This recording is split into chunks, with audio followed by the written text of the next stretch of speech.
नमस्कार मैत्रिणींनो, तडका टेल्समध्ये आज आपण करणार आहोत पातळ पोह्यांचा खमंग आणि खुसखुशीत असा चिवडा।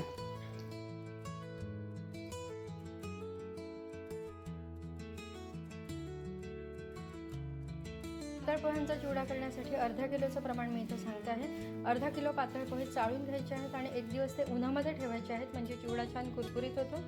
इतर जे साहित्य आहे त्याच्यामध्ये आपल्याला गोड तेल लागणार आहे, शेंगदाणे, डाळवं, काजूचे तुकडे, मनुके, कढीपत्ता भरपूर घ्यायचा आहे स्वच्छ धुवून, पिठी साखर घ्यायची आहे, मिरचीचे तुकडे चवीनुसार, तिखट लागेल आपल्याला चवीनुसार, काप घ्यायचे आहेत खोबऱ्याचे, हळद, तीळ, चिवडा मसाला, धने आणि चवीप्रमाणे मीठ। पातळ पोहे आपल्याला मंद आचेवर भाजून घ्यायचे आहेत